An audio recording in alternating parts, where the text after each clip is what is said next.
செலியன் மேற்கு தமிழ்நாட்டின் போக்குவரத்து துறையில் வெறும் பெயர் மட்டுமல்ல, அது ஒரு அசைக்க முடியாத சக்தியாக இருந்தது. திருச்சியிலிருந்து மதுரை வரை, அங்கிருந்து கோவை வரை செலியனின் நூற்றுக்கணக்கான லாரிகள் இரவு பகலாக ஓடிக்கொண்டிருந்தன.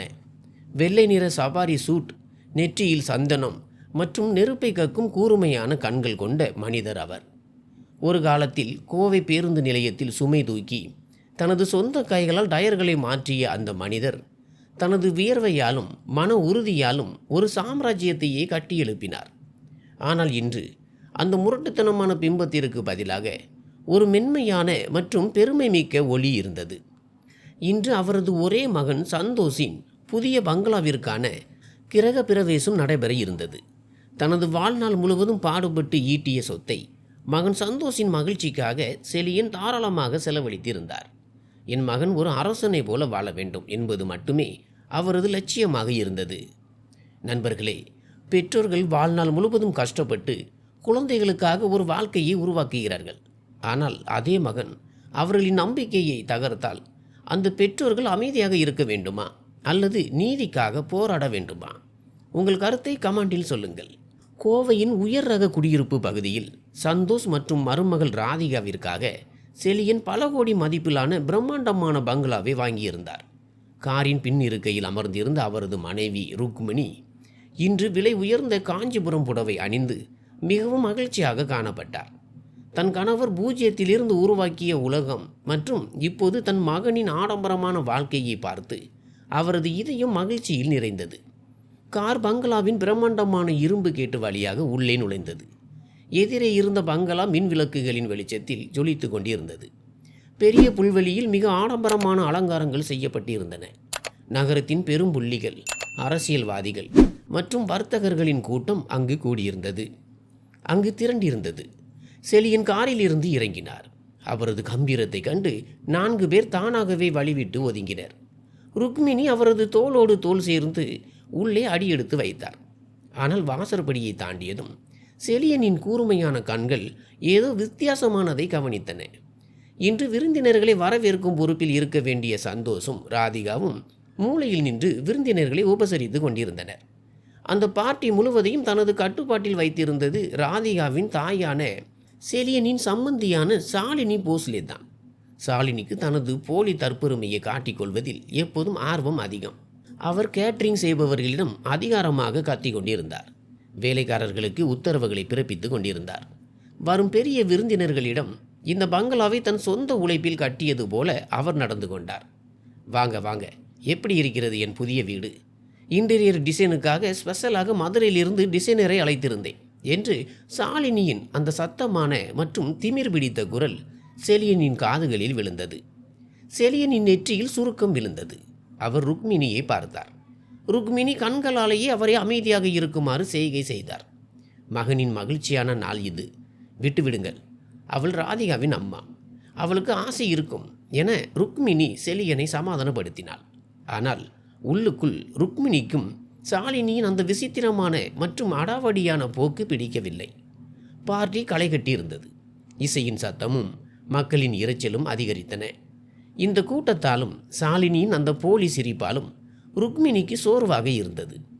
சிறிது நேரம் அமைதியாக ஓய்வெடுக்கலாம் என்று யாரிடமும் சொல்லாமல் பங்களாவின் மேல்தளத்திற்கு சென்றாள்.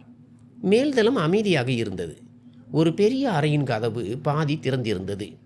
ருக்மிணி மெல்ல எட்டி பார்த்தாள். அறையில் ஒரு பெரிய தேக்கு மர மேஜை இருந்தது. அதன் மேல் சில ஃபைல்கள் கிடந்தன. அதில் திறந்திருந்த ஒரு ஃபைலில் சொத்து ஆவணங்கள் மற்றும் விற்பனை பத்திரம் வைக்கப்பட்டிருந்தன. ருக்மிணியின் பார்வை அந்த திறந்திருந்த ஃபைலில் இருந்த காகிதத்தின் மீது விழுந்தது.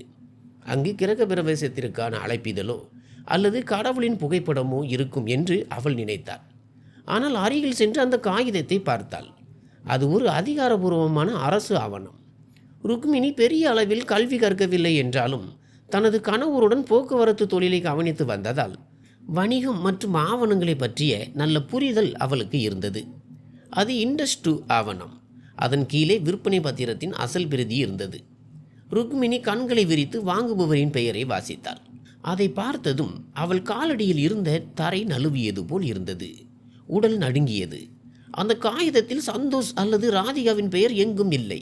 அங்கே தெளிவாக தடித்த எழுத்துகளில் எழுதப்பட்டிருந்தது, வாங்குபவர் திருமதி சாலினி போஸ்லே.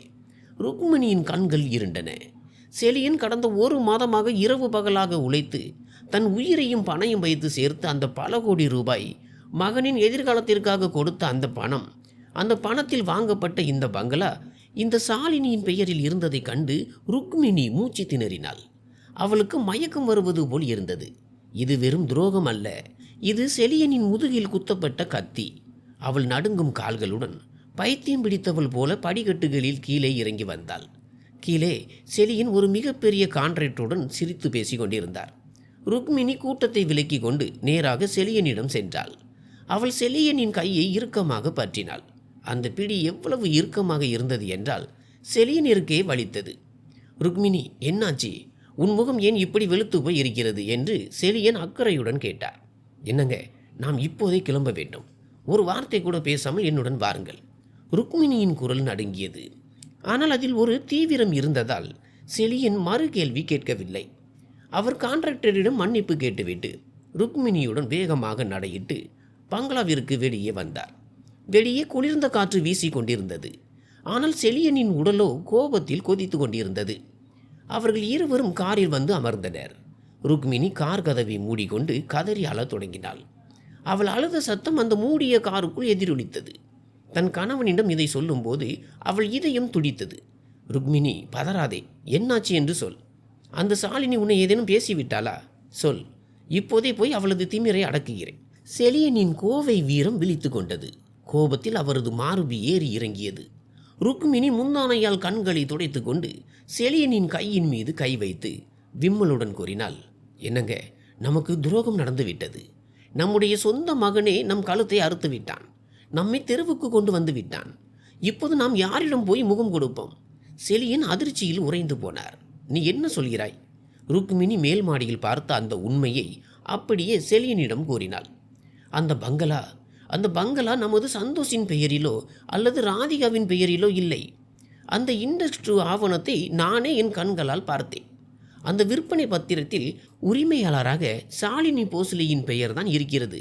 நீங்கள் கொடுத்த அந்த பல கோடி ரூபாயை அந்த பையன் தன் மாமியார் பெயரில் வீடு வாங்குவதற்காக வீணடித்துள்ளான். இந்த வார்த்தைகள் காதில் விழுந்ததும் செலியனின் மூளையில் மின்னல் தாக்கியது போல் இருந்தது. பல வருடங்களாக மலையில் லாரிகளை ஓட்டி தவணை தொகைகளை செலுத்தி தனது எலும்புகளை வருத்தி சம்பாதித்த அந்த சொத்து ஒரே நொடியில் மகன் தனது மாமியாரின் தொண்டைக்குள் தள்ளியிருக்கிறான். செலியனின் கண்கள் சிவந்து போயின. அவரது கழுத்து நரம்புகள் புடைத்தன. கோபத்தின் உச்சத்தில் அவர் தன் சட்டை பையில் இருந்து போனை எடுத்து சந்தோஷின் நம்பருக்கு அழைத்தார். காரில் போன் ரிங் ஆகும் சத்தமும் ருக்மிணியின் விம்மலும் மட்டுமே கேட்டுக்கொண்டிருந்தன. ஒரு முறை, இருமுறை, 3வது முறை போன் எடுக்கப்பட்டது. பேசுடா நாதாரி என்று செலியன் பற்களை கடித்து கொண்டு கர்ச்சிக்க நினைக்கும் போதே சந்தோஷின் குரல் அல்ல, ஒரு பெண்ணின் கரகரப்பான மற்றும் திமிர் பிடித்த குரல் கேட்டது. அது சாலினி. என்ன செலியன், பார்ட்டியை விட்டு இப்படி திருட்டுத்தனமா ஓடி வந்துட்டீங்க? ஏழையின் வீடு பிடிக்கவில்லையா என்று சாலினியின் குரலில் ஒரு கொடிய விஷம் கலந்த கேலி இருந்தது. சாலினி, போனை சந்தோஷிடம் கொடு. செலியனின் குரல் காயமடைந்த புலியின் கர்ச்சனை போல ஆழமாகவும் அமைதியாகவும் இருந்தது. சந்தோஷா, அவன் பிஸியாக இருக்கிறான். அவனது மாமியாராகிய எனது புதிய வீட்டில் விருந்தினர்களை கவனித்து கொண்டிருக்கிறான். மற்றும் செலியன், சும்மா பையனை திட்டாதீர்கள். அவனுக்கு இப்போது புரிகிறது. அவனது உண்மையான தகுதியும் அவனது உண்மையான எதிர்காலமும் என் காலடியில் தான் இருக்கிறது. நீங்கள் வெறும் பணத்தை மட்டும் கொடுக்கும் ஒரு வயதான தந்தை. உங்கள் வேலை முடிந்துவிட்டது. இப்போது இந்த வீடு என்னுடையது. உங்கள் மகனும் என்னுடையவன்தான். அந்த பணத்திற்கு நன்றி. அந்த பக்கம் ஃபோன் துண்டிக்கப்பட்டது. அந்த சத்தம் காரின் அமைதியில் எதிரொலித்தது. செலியன் போனை மிகவும் இறுக்கமாக பிடித்திருந்தார். அவரது விரல்கள் வெளுத்து போயின. முன்னால் இருந்த இருண்ட சாலையை பார்க்கும்போது அவர் கண்களில் இப்போது ஒரு தந்தை இல்லை, துரோகம் இழைக்கப்பட்ட ஒரு ஆக்ரோஷமான சிங்கம் மட்டுமே இருந்தது. அன்று இரவு செலியனால் ஒரு நிமிடம் கூட தூங்க முடியவில்லை. அவர்களின் பெரிய படுக்கை அறையில் நிசப்தம் நிலவியது. ஆனால் அவரது மூளையில் மட்டும் எண்ணங்களின் கொந்தளிப்பு அடங்கவில்லை. அவரது மார்பில் கோபமும் அவமானமும் எரிமலையாய் கொதித்தன. சாலினின் அந்த விஷ கலந்த வார்த்தைகள் இரவு முழுவதும் அவரது காதில் ஆணி அறைந்தது போல கேட்டுக்கொண்டே இருந்தன. எந்த மகனுக்காக இரத்தத்தை வீர்வையாக சிந்தி எலும்புகளை உருக்கினாரோ அந்த மகனே முதுகில் இப்படி ஒரு குத்து குத்துவான் என்பதை அவரால் இன்னும் நம்ப முடியவில்லை. ருக்மிணியை சமாதானப்படுத்தி தூங்க வைத்திருந்தார். ஆனால் அவர் மட்டும் இரவு முழுவதும் ஜன்னல் அருகிலேயே நின்று தவித்து கொண்டிருந்தார். இரவு இருட்டில் அவர் தன் உழைப்பு, போராட்டம் மற்றும் கட்டியெழுப்பிய சாம்ராஜ்யம் ஆகியவற்றை தன் கண்முன் பார்த்தார். ஆனால் இன்று அதே இரத்தத்தை வேர்வையாக்கி உருவாக்கிய இந்த சாம்ராஜ்யத்தை சம்பந்தமே இல்லாத ஒரு திமிர் பிடித்த பெண்ணின் காலடியில் கொண்டு வந்து கொட்டியிருக்கிறான்.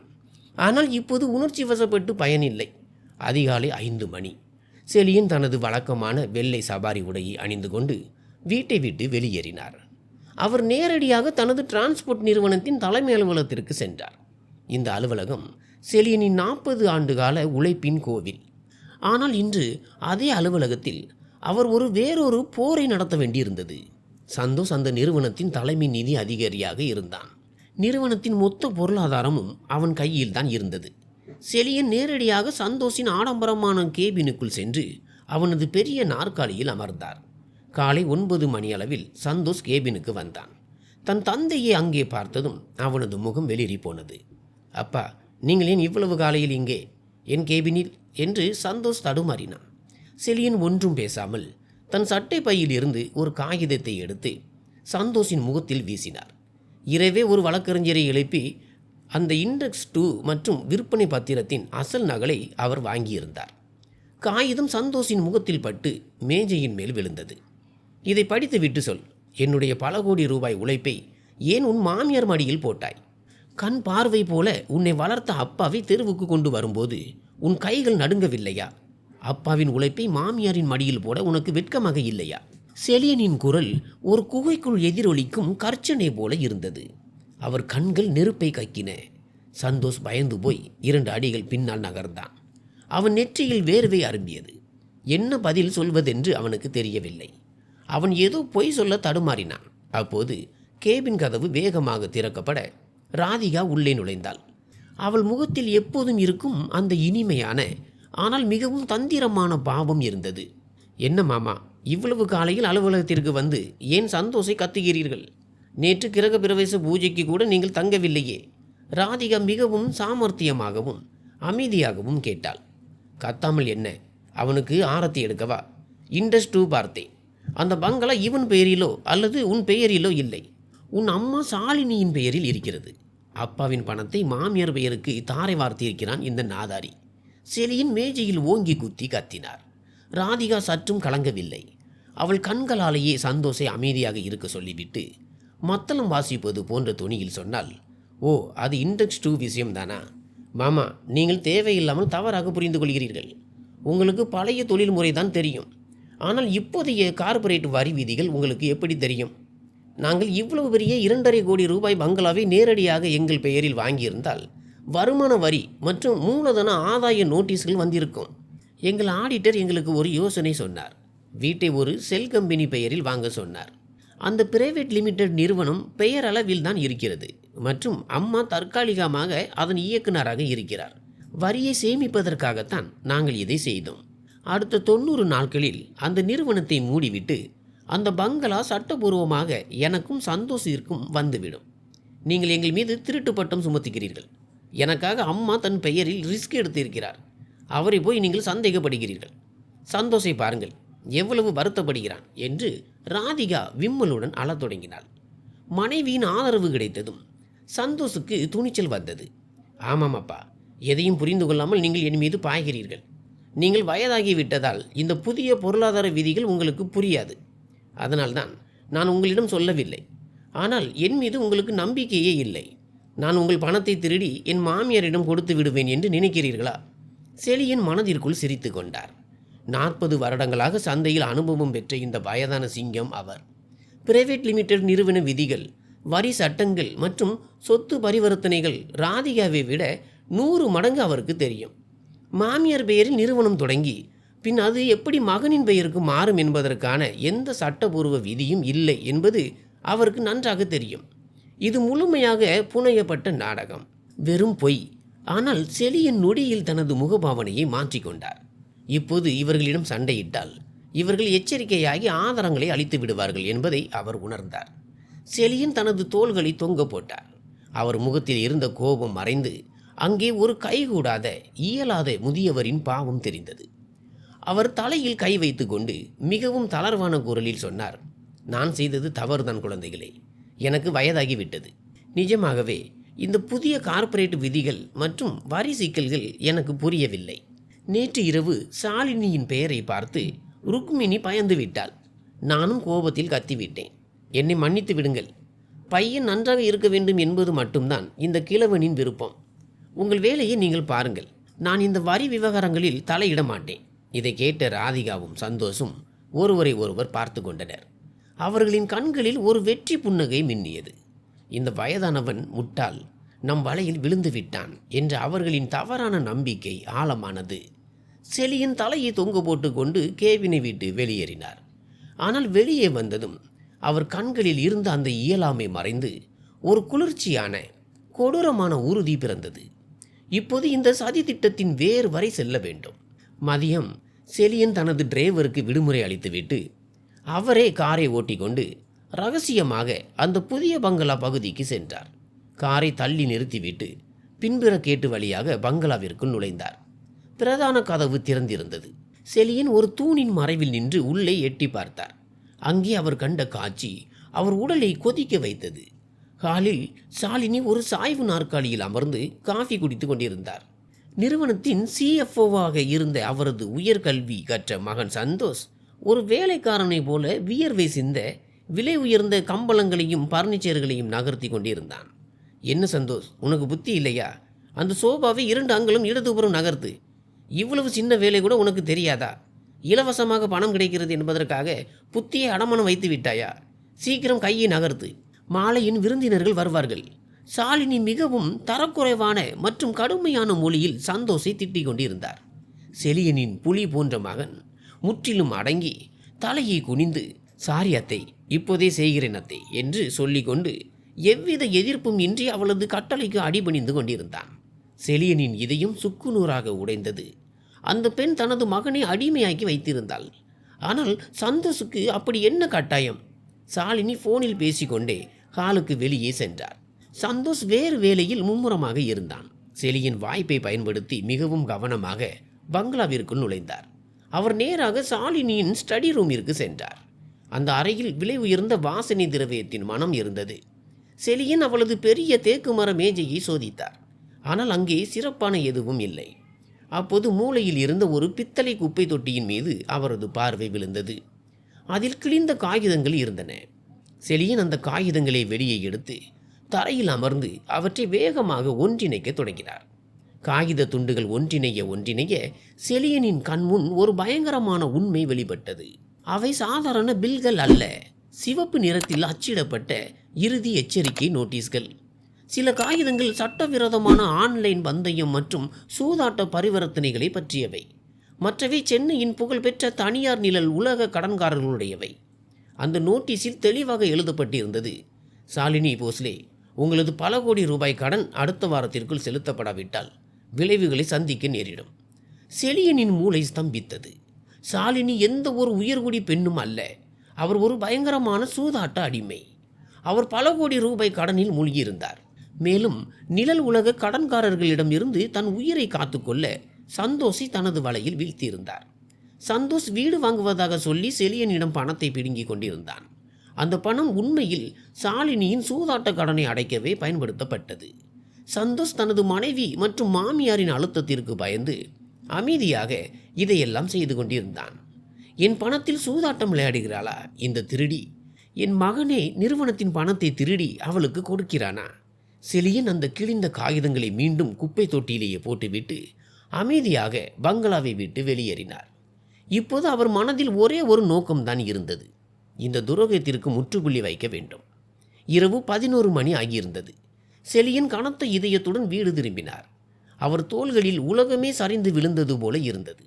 இன்று மதியம் ஷாலினியின் பங்களாவில் குப்பை தொட்டியில் கண்டெடுக்கப்பட்ட அந்த காகிதங்கள் அவர் வாழ்க்கையில் மிகப்பெரிய மற்றும் பயங்கரமான நிலநடுக்கத்தை ஏற்படுத்தியிருந்தன. ஹாலில் இருள் சூழ்ந்திருந்தது. படுக்கையறையில் ருக்மிணி ஆழ்ந்து தூங்கிக் கொண்டிருந்தாள். செலியன் அவளை எழுப்பவில்லை. இன்று அவளிடம் எதையும் சொல்ல அவருக்கு தெம்பு இல்லை. தன் வயிற்றை கட்டி கஷ்டப்பட்டு மகனை வளர்த்த அந்த தாயிடம், உன் மகன் ஒரு துரோகி, ஒரு திருடன் மற்றும் மாமியாரின் கையில் இருக்கும் பொம்மை என்று சொல்வது அவள் உயிரோடு இருக்கும்போதே அவள் இதயத்தில் கத்தியால் குத்துவதற்கு சமம். செலியன் தனது சட்டையை கழற்றிவிட்டு ஹாலின் ஒரு இருண்ட மூலையில் இருந்த நாற்காலியில் அமர்ந்தார். சுவரில் இருந்த கடிகாரத்தின் டிக் டிக் சத்தம் மட்டுமே அந்த பயங்கரமான இரவில் எதிரொலித்துக் கொண்டிருந்தது. செலியனின் கண்களில் தூக்கம் இல்லை. இருந்தது அந்த தகிக்கும் கோபமும் ஆக்ரோஷமும் மட்டுமே. இரவு 2 மணி. வீடு முழுவதும் உறங்குவதை உறுதி செய்த பிறகு செலியன் மெல்ல எழுந்தார். அவர் மெல்லிய காலடிகளுடன் வீட்டில் பல ஆண்டுகளாக பயன்படுத்தப்படாத ஒரு பழைய ஸ்டடி ரூமிற்கு சென்றார்.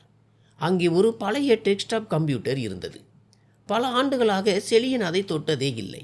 நிறுவனத்தின் மொத்த பொறுப்புகளும் சிஎஃப்ஓவாக சந்தோஷ் கையில் சென்ற பிறகு அவன் நிறுவனத்தின் சிஸ்டம் மற்றும் பாஸ்வேர்டுகளை மாற்றியிருந்தான். செலியனிற்கு இந்த நவீன தொழில்நுட்பம் பற்றி பெரிதாக தெரியாது என்று அவன் நினைத்தான். ஆனால் சந்தோஷ் ஒரு மிக முக்கியமான விஷயத்தை மறந்துவிட்டான். 20 ஆண்டுகளுக்கு முன்பு டிரான்ஸ்போர்ட் நிறுவனம் முதலில் கம்ப்யூட்டர் சிஸ்டம் மற்றும் நெட்வொர்க்கை அமைத்த போது செலியன் ஒரு ஐடி இன்ஜினியரின் அருகிலேயே அமர்ந்து அந்த நெட்வொர்க்கை அமைத்தார். அக்காலத்தில் அவர் பெயரில் உருவாக்கப்பட்ட ஒரு பழைய அதிகாரபூர்வ லாகின் ஐடி இன்னும் செயலிழக்காமல் இருந்தது. செலியன் அந்த பழைய கம்ப்யூட்டரை ஆன் செய்தார். பழைய அதிகாரபூர்வ தகவல்களை பயன்படுத்தி நிறுவனத்தின் பொருளாதார பதிவுகளை திறந்தார். இது ஆபத்தான வேலை என்பது அவருக்கு தெரியும். ஆனால் உண்மையை வெளிக்கொண்டு வர பின்வாங்க முடியாது என்று அவர் முடிவு செய்தார். செலியன் ஏற்கனவே விஸ்வராவ் என்பவரை எச்சரித்திருந்தார். அவர் அறிவுறுத்தலின்படி கடந்த 12 மாத கால பொருளாதார பரிவர்த்தனைகளை ஆய்வு செய்ய தொடங்கினார். டீசல் செலவுகள், வாகன பராமரிப்பு, உதிரி பாகங்கள் பில்கள், கிடங்கு வாடகை என அனைத்தும் மிகவும் ஒழுங்காகவும் சாதாரணமாகவும் தெரிந்தன. சந்தோஷ் தனது திருட்டை மிகவும் புத்திசாலித்தனமாக மறைத்திருந்தான். ஆனால் செலியன் சந்தையில் ஊறிய பழைய மனிதர். அவர் ஸ்ட்ராட்டஜிக் கன்சல்டிங் என்ற காலத்தை கிளிக் செய்தார். அங்கே ஒவ்வொரு மாதமும் போஸ்லே அசோசியேட் என்ற போலி நிறுவனத்திற்கு லட்சக்கணக்கான ரூபாய் கன்சல்டிங் கட்டணமாக வழங்கப்படுவதை கண்டார். அது சாலினி சொந்தமான அதே போலி நிறுவனம். இந்த பணத்தில் தான் அவர் தனது தனியார் கடன் தவணைகளையும் சூதாட்ட கடன்களையும் அடைத்து கொண்டிருந்தார். ஆனால் செலியன் இதோடு நிறுத்த விரும்பவில்லை. இந்த பணம் எந்த நிதியிலிருந்து எடுக்கப்படுகிறது என்பதை அவர் பார்க்க வேண்டியிருந்தது. அவர் கணக்குகளின் ஆழத்திற்கு சென்றார். அவர் மெயின் அக்கவுண்டை சென்றடைந்த போது அவர் கண்களுக்கு முன்னால் இருள் சூழ்ந்தது. மூச்சு திணறியது. உடலின் இரத்த ஓட்டமே உறைந்து போனது போல் உணர்ந்தார். சந்தோஷ் நிறுவனத்தின் சாதாரண லாபத்தில் இருந்தோ அல்லது செயல்பாட்டு மூலதனத்தில் இருந்தோ பணத்தை திருடவில்லை. அவன் மிகவும் கீழ்த்தரமான ஒரு செயலை செய்திருந்தான். நிறுவனத்தின் ஊழியர் ஓய்வூதிய நிதி மற்றும் பணிக்கொடை ஆகியவற்றில் கை வைத்திருந்தான். இது செலியனின் நிறுவனத்தில் இரவு பகலாக லாரி ஓட்டும் டிரைவர்கள், கிடங்குகளில் சுமை தூக்கும் தொழிலாளர்கள் என நூற்றுக்கணக்கான ஏழை தொழிலாளர்களின் வியர்வையினால் உருவான பணம். அவர்களின் முதுமைக்கு உதவியாக இருக்க வேண்டும். அவர்களின் மகள்களின் திருமணத்திற்கும் நோய் நொடிகளின் போது மருத்துவ செலவிற்கும் பயன்பட வேண்டும் என்பதற்காக செலியன் இந்த நிதியை மிகவும் புனிதமாக கருதி தனித்து வைத்திருந்தார். தன் நூற்றுக்கணக்கான தொழிலாளர்களின் முகங்கள் செலியனின் கண்முன் வந்து சென்றன. என் மகன் இந்த ஏழைகளின் தட்டில் மண்ணை போட்டு விட்டான். தன்னுடைய மாமியாரின் சூதாட்ட பழக்கத்திற்காக இந்த நாதாரி என் நேர்மையான தொழிலாளர்களின் எதிர்காலத்தையே ஹோமம் செய்திருக்கிறான். செலியனின் கண்களில் கோபமும் வேதனையுமான சூடான கண்ணீர் வழிந்தது. சந்தோஷ் வெறும் துரோகம் மட்டும் செய்யவில்லை, அவன் ஒரு பயங்கரமான பொருளாதார குற்றத்தை செய்திருந்தான். செலியனின் கைகள் நடுங்கின. கோபத்தில் அந்த தரவுகளை டவுன்லோடு செய்ய எக்ஸ்போர்ட் பட்டனை கிளிக் செய்தார். ஆனால் அந்த நொடியில் ஒரு பயங்கரமான சம்பவம் நடந்தது. தரவுகள் டவுன்லோட் ஆவதற்கு பதிலாக திடீரென கம்ப்யூட்டர் திரை முழுவதுமாக மாறியது. அந்த நீல நிற ஒளி மறைந்து முழு மானிட்டரும் இரத்தத்தை போல அடர் சிவப்பு நிறமாக மாறியது. திரையின் நடுவில் சிவப்பு நிற எழுத்துக்களில் ஒரு செய்தி மின்னியது. எச்சரிக்கை, பழைய பாஸ்வேர்டு மூலம் பொருளாதார பதிவுகள் திறக்கப்பட்டுள்ளன. தலைமை நிதி அதிகாரிக்கு அறிவிப்பு அனுப்பப்படுகிறது.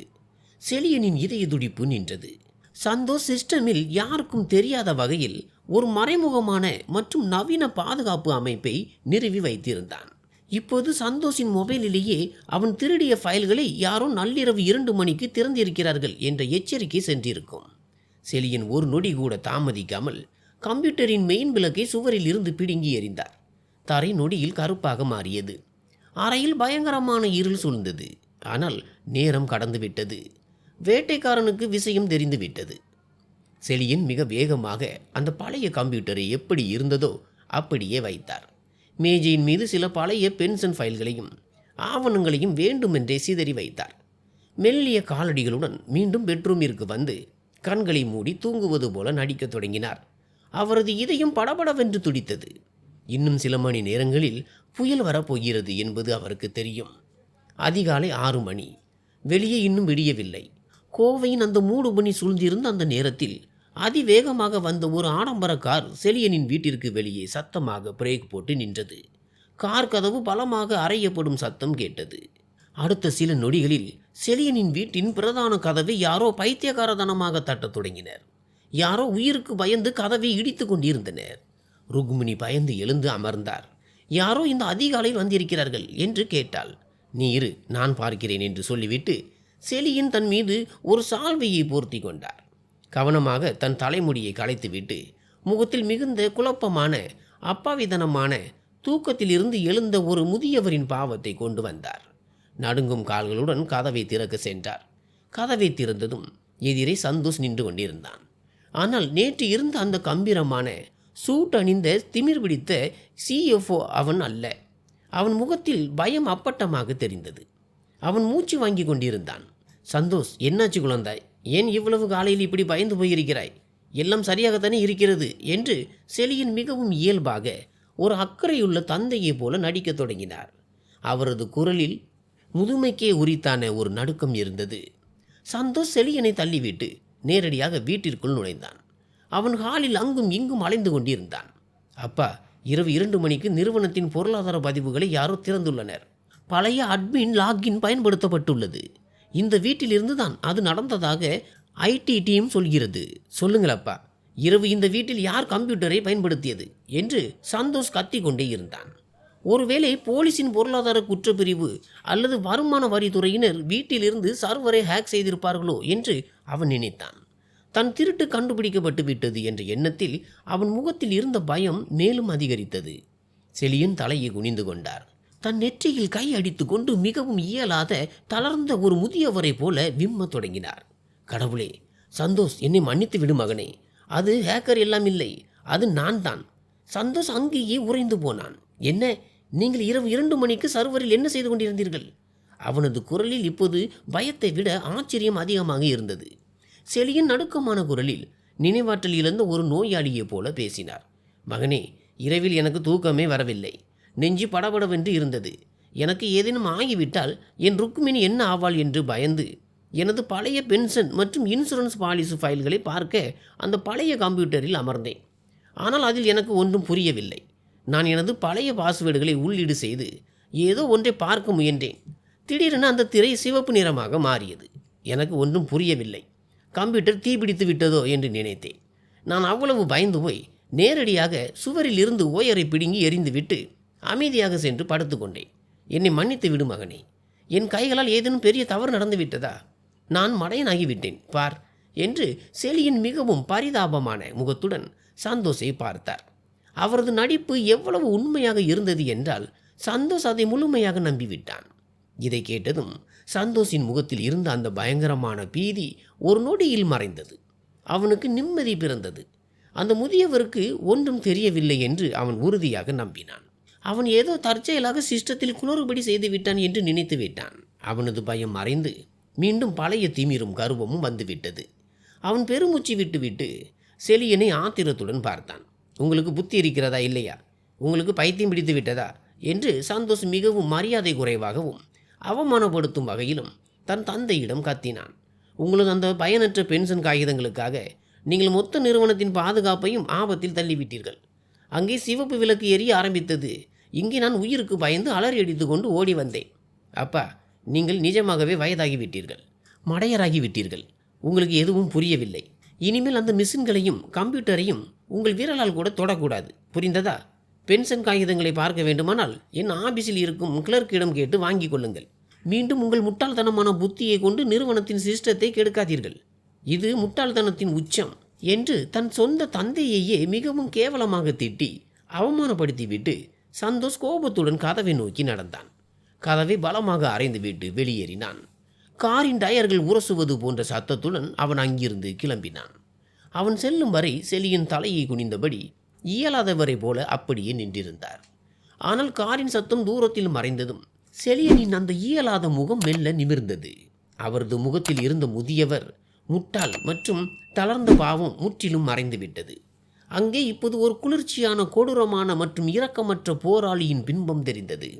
கண்களில் இருந்த கண்ணீர் காய்ந்து விட்டது. அங்கே இப்போது நீதிக்காக எரியும் உறுதி மட்டுமே இருந்தது. முட்டாள் நான் இல்லை, நீதான் சந்தோஷ். உனது இந்த திமிர்தான் உனது வீழ்ச்சியை உண்டாக்கப் போகிறது என்று செலியன் தனக்குள்ளேயே முணுமுணுத்து கொண்டார். இப்போது அடுத்த நகர்வை செய்ய வேண்டிய நேரம் வந்துவிட்டது. அன்று இரவு செலியனால் தூங்க முடியவில்லை. ஆனால் அந்த தூக்கமின்மைக்கு காரணம் இப்போது பயமோ அல்லது துக்கமோ இல்லை. ஒரு பெரிய மரம் வேரோடு சாய்ந்தால் முதலில் நிலம் அதிரும். ஆனால் பிறகு அங்கே ஒரு வெறிச்சோடிய கொடூரமான அமைதி மட்டுமே எஞ்சும். செலியனின் மனநிலை அப்போது அப்படித்தான் இருந்தது. சந்தோஷின் கார் தூசியை எழுப்பிக் கொண்டு மறைந்ததும் செலியனின் முகத்தில் இருந்த அந்த இயலாத, முதிய, அப்பாவிதனமான முகமூடி ஒரே நொடியில் கலன்று விழுந்தது. அவர் கதவை தாளிட்டு விட்டு தனது பழைய கீபோர்டு போனை வெளியே எடுத்தார். இப்போது அழுவதற்கோ உணர்ச்சிகளுக்கு அடிமையாக இருப்பதற்கோ அல்லது ஒரு தந்தையின் மென்மையான இதயத்துடன் சிந்திப்பதற்கோ நேரமில்லை. இதயம் முழுவதிலும் இருந்த அந்த தந்தை சந்தோஷின் அந்த அசிங்கமான திட்டுகளாலும் அவமானங்களாலும் என்றென்றைக்குமாக இறந்து விட்டான். அவர் ஒரு நம்பரை அழைத்தார். மறுமுனையிலிருந்து அமைதியான, கம்பீரமான குரலில் பதில் வந்தது. சொல்லுங்கள் செலியன். இவ்வளவு அதிகாலையில்? விஸ்வராவ், இன்று மாலை நெடுஞ்சாலையில் உள்ள நமது பழைய கிடங்கில் என்னை சந்திக்கவும். என் சாம்ராஜ்யத்தை நான் தணிக்கை செய்ய வேண்டும். ஆனால் இந்த தணிக்கை பணத்தை பற்றியது அல்ல, துரோகத்தை பற்றியது. செலியனின் குரல் எவ்வளவு குளிர்ச்சியாகவும் கூர்மையாகவும் இருந்தது என்றால் மறுமுனையில் இருந்த விஸ்வராவுக்கே நடுக்கம் ஏற்பட்டது. விஸ்வராவ் மேற்கு தமிழ்நாட்டின் புகழ்பெற்ற, மிகவும் திறமையான மற்றும் ரகசியம் காக்கும் தனியார் தடவியல் தணிக்கையாளர் ஆவார். ஆவணங்கள் மற்றும் எண்களின் சிக்கலில் இருந்து ஊசியை கூட கண்டுபிடிக்கும் வித்தை அவருக்கு தெரியும். செலியன் அவருக்கு பென்ஷன் ஊழல் மற்றும் சாலினியின் நிறுவனம் பற்றிய குறிப்புகளை ஏற்கனவே கொடுத்திருந்தார். 2 நாட்களுக்கு பிறகு நகருக்கு வெளியே இருந்த ஒரு ஆள் அரவமற்ற பூட்டப்பட்ட கிடங்கில் செலியன் ஒரு பழைய நாற்காலியில் அமர்ந்திருந்தார். வெளியே மழை தூறி கொண்டிருந்தது. சூழலில் ஒரு விதமான அடக்கம் இருந்தது. விஸ்வராவ் உள்ளே வந்தார். அவர் முகத்தில் பயங்கரமான பதற்றம் இருந்தது. அவர் தனது பையில் இருந்து ஒரு தடிமண்ணான கருப்பு ஃபைலை எடுத்து செலியனுக்கு முன்னால் இருந்த மரமேஜையில் வைத்தார்.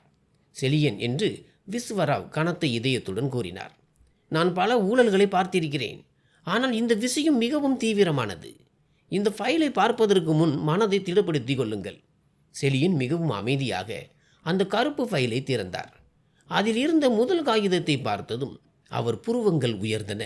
அவை பவர் ஆஃப் அட்டர்னி ஆவணங்கள். சந்தோஷ் உங்களது போலியான கையெழுத்துக்களை போட்டு பொய்யான சாட்சிகளை உருவாக்கி நிறுவனத்தின் அனைத்து அதிகாரங்களையும் தன் பெயருக்கு மாற்றிக்கொண்டான் என்று விஸ்வராவ் விளக்கத் தொடங்கினார். மற்றும் மிக பயங்கரமான விஷயம் என்னவென்றால், அவன் தொழிலாளர்களின் பென்ஷன் நிதியிலிருந்து கோடிக்கணக்கான ரூபாயை திருடி தன் மாமியாரின் சூதாட்டத்திற்கும் நிழல் உலக கடன்காரர்களுக்கும் மாற்றியிருக்கிறான். அந்த அனைத்து சட்டவிரோத பரிவர்த்தனைகளின் சட்டபூர்வமான பொறுப்புகளை உங்கள் தலையில் சுமத்தி உங்களை குற்றவாளியாக்கி வைத்திருக்கிறான். நாளை பொருளாதார குற்றப்பிரிவு அல்லது போலீஸ் ரைடு நடத்தினால் சிறைக்கு சந்தோஷோ அல்லது சாலினியோ செல்ல மாட்டார்கள், நீங்கள் தான் செல்வீர்கள். அவன் சட்டபூர்வமான தூக்கு கயிற்றை உங்கள் கழுத்தில் சுருக்கி வைத்திருக்கிறான். செலியன் அந்த காகிதங்களை ஓரமாக தள்ளினார். ஆனால் ஃபைலின் அடியில் இருந்த காகிதங்களை பார்த்ததும் அவர் உடல் சிலிர்த்தது. அவை எந்த நிறுவனத்தின் அல்லது வங்கியின் ஆவணங்கள் அல்ல. ஒரு புகழ்பெற்ற மனநல மருத்துவ நிபுணரின் லெட்டர் பேடில் அச்சடிக்கப்பட்ட மருத்துவ அறிக்கைகள். அந்த அறிக்கையில் செலியனின் பெயர் இருந்தது. இது என்ன விஸ்வராவ் என்று செலியனின் குரல் முதன்முறையாக சிறிது நடுங்கியது. இதுதான் உங்களுக்கு எதிராக அவர்கள் வைத்திருக்கும் மிகப்பெரிய தந்திரம் செலியன் என்று விஸ்வராவ் கண்களை துடைத்தபடி கூறினார். அடுத்த மாதம் நிறுவனத்தின் ஆண்டு தணிக்கை வரப்போகிறது. பென்ஷன் நிதியில் ஏற்பட்டிருக்கும் கோடிக்கணக்கான ரூபாயின் ஓட்டையை ஆடிட்டர்கள் கண்டுபிடித்து விடுவார்கள் என்பது சந்தோஷிற்கும் ராதிகாவிற்கும் நன்றாக தெரியும். அதற்கு முன்பே உங்களை நிரந்தரமாக ஒழித்து கட்ட அவர்கள் சதி செய்திருக்கிறார்கள். ஒரு ஊழல் நிறைந்த மருத்துவருக்கு பணம் கொடுத்து உங்களுக்காக பொய்யான மருத்துவ அறிக்கைகளை தயாரித்துள்ளனர். இந்த அறிக்கையின்படி உங்களுக்கு அல்சைமர் மற்றும் டிமென்சியா இருப்பது நிரூபிக்கப்பட்டுள்ளது. நீங்கள் பைத்தியமாகி விட்டீர்கள். சொந்தமாக முடிவெடுக்க இயலாதவர் மற்றும் மற்றவர்களுக்கு ஆபத்தானவர் என்று இதில் எழுதப்பட்டுள்ளது. விஸ்வராவ் தொடர்ந்து கூறினார். வரும் சில நாட்களிலேயே சந்தோஷும் ராதிகாவும் கோர்ட்டில் இந்த அறிக்கையை சமர்ப்பித்து உங்களுக்கு எதிராக மெடிக்கல் கஸ்டடி பெறப்போகிறார்கள். கோர்ட் அப்படி ஒரு உத்தரவை பிறப்பித்ததும் உங்களை உங்கள் வீட்டில் இருந்தே தூக்கி சென்று தூரத்தில் உள்ள ஒரு தனியார் மனநல காப்பகத்தில் அடைத்து விடுவார்கள். அங்கே உங்களை யாரையும் பார்க்க விட மாட்டார்கள். மொபைல் ஃபோன், உறவினர்கள் என எல்லாமே துண்டிக்கப்படும். உங்களை உலகத்தில் இருந்து பிரித்து ஒரு மூடிய அறைக்குள் அடைத்து வைத்துவிட்டு நீங்கள் பைத்தியம் என்று உலகத்திற்கு நம்ப வைத்து நிறுவனத்தின் மொத்த நிர்வாகத்தையும் உங்கள் மீதமுள்ள சொத்துக்களையும் அவர்கள் சட்டபூர்வமாக அபகரித்து கொள்வார்கள். இதை கேட்டதும் அந்த கிடங்கில் ஒரு பயங்கரமான உயிரற்ற அமைதி நிலவியது. செலியனின் கைகளில் இருந்த மருத்துவ காகிதங்கள் கீழே விழுந்தன. ஒரு மனிதனுக்கு காயம் ஏற்பட்டால் அவன் அழுவான், கத்துவான். ஆனால் தன் சொந்த இரத்தமே தன் மார்பில் ஈட்டியை பாய்ச்சி தன்னை உயிரோடு புதைக்க தயாராகும் போது மனிதனின் கண்களில் உள்ள கண்ணீர் நிரந்தரமாக வற்றிவிடும். செலியனின் மனதில் இருந்த அந்த அன்பான தந்தை, பையனின் ஒரு அழைப்பிற்காக உயிரையே கொடுக்க துணிந்த அந்த தந்தை இன்று அந்த கிடங்கில் என்றென்றைக்குமாக இறந்துவிட்டார். அவரது இதயம் சாம்பலாகிவிட்டது. அந்த சாம்பலின் மீது இப்போது மிகவும் குளிர்ச்சியான, கொடூரமான மற்றும் இரக்கமற்ற போராளி ஒருவன் உருவாகியிருந்தான். அவர் கண்களில் இருந்த அந்த ஈரமான பாசம் மறைந்து இப்போது பசியுள்ள புலியை போன்ற ஒரு வன்முறை மின்னல் தோன்றியது. அவர் முகத்தில் இருந்த சுருக்கங்கள் இரும்பை போல இறுகின. நீ அழமாட்டாய், சற்றும் அழமாட்டாய் என்று செலியன் தனது மனதிற்கு உத்தரவிட்டார். அவர் அந்த கருப்பு ஃபைலை மூடிவிட்டு விஸ்வராவை நோக்கி மிகவும் அமைதியான குரலில் கூறினார். விஸ்வராவ், எந்த கைகளால் நான் இந்த பையனை தொட்டிலில் ஆட்டி வளர்த்தேனோ அதே கைகளால் இப்போது நீதியின் பக்கத்தை பலப்படுத்தப் போகிறேன். அவனின் கழுத்தில் தூக்கு கயிற்றை போட முயன்றான். ஆனால் இப்போது அவனது கரும வினைகள், ஆதாரங்கள் உலகுக்கு தெரியும். தண்டனையை நான் கொடுக்க மாட்டேன். அவனது கரும வினைகளே அவனுக்கு தண்டனை கொடுக்கும். அன்றிலிருந்து செலியன் ரகசியமாக, ஆனால் போர்க்கால அடிப்படையில் தனது நடவடிக்கைகளை தொடங்கினார். அவர் தனது மிகவும் நம்பிக்கைக்குரிய மற்றும் பழைய வழக்கறிஞரை ரகசியமாக சந்தித்தார். சந்தோஷ் செலியனிற்கு நவீன உலகின் சட்டங்கள் தெரியாது என்று நினைத்து கொண்டிருந்தான். ஆனால் செலியன் 40 ஆண்டுகளாக சந்தையில் நிலைத்து நின்ற அனுபவசாலி. வழக்கறிஞரின் ஆலோசனையின்படி அவர் தனது தனிப்பட்ட சொத்துக்கள், பழைய பங்களாக்கள், ருக்மிணியின் நகைகள், டெபாசிட் தொகைகள் மற்றும் பங்குகள் ஆகியவற்றிற்கு சட்டபூர்வமான பாதுகாப்பை ஏற்படுத்தினார். அந்த சொத்துக்களின் மீது சந்தோஷ் எளிதில் கை வைக்க முடியாதபடி மிகவும் வலுவான ஏற்பாடுகளை அவர் செய்து வைத்திருந்தார். ஆனால் உண்மையான மாஸ்டர் ஸ்ட்ரோக் இதன் பிறகுதான் இருந்தது. நிறுவனத்தின் முதன்மை ஹோல்டிங் கட்டமைப்பின் மீது சந்தோஷ் பவர் ஆஃப் அட்டர்னி அதிகாரத்தை பயன்படுத்தி ஆதிக்கம் செலுத்தி வந்தான். அந்த நிறுவனத்தின் மூல இடமும் கிடங்குகள் இருந்த நிலமும் செலியன் தனது சொந்த பெயரில் வங்கியில் அடமானம் வைத்து கடன் வாங்கியிருந்தவை. வழக்கறிஞரின் உதவியுடன் செலியன் நிறுவனத்தின் அசல் உரிமை, கடன் ஆவணங்கள் மற்றும் மிக முக்கியமான அதிகாரங்களை மீண்டும் தனது கட்டுப்பாட்டிற்கு கொண்டு வந்தார். சந்தோஷ் CFO பதவியில் இருந்தாலும் உண்மையில் நிறுவனம் அவனது பிடியில் இல்லை. இப்போது எந்த ஒரு பெரிய பொருளாதார நடவடிக்கையும் செலியனின் அனுமதியும் சட்டப்பூர்வ ஆய்வும் இன்றி நடக்க முடியாது. இந்த சட்ட ரீதியான வேலைகளை செய்யும்போது செலியன் கடைபிடித்த ரகசியம் எவ்வளவு என்றால் சந்தோஷுக்கோ அல்லது ராதிகாவிற்கோ அது துளியும் தெரியவில்லை. அந்த முதியவர் மடையன் என்றும் அவர் விரைவில் மனநல காப்பகத்திற்கு செல்லப் போகிறார் என்றும் அவர்கள் இன்னும் நம்பிக்கொண்டிருந்தனர்.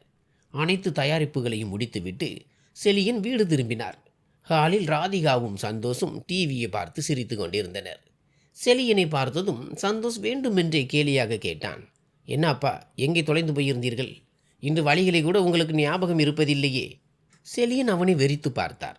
அவர் உதடுகளில் ஒரு அர்த்தமுள்ள மற்றும் குளிர்ச்சியான புன்னகை அரும்பியது. இல்லை மகனே, வழி கிடைத்து விட்டது. இப்போது இலக்கை அடைய வேண்டிய நேரம் வந்துவிட்டது என்று தலையசைத்து மீண்டும் ஒரு அப்பாவியை போல நடித்து கொண்டே சொன்னார். ஆனால் அந்த வார்த்தைகளுக்கு பின்னால் இருந்த உண்மையான அர்த்தத்தை கேட்டால் யமதர்மனே நடுங்கியிருப்பான். இப்போது வெள்ளிக்கிழமைக்காக மட்டும் காத்திருக்க வேண்டியிருந்தது.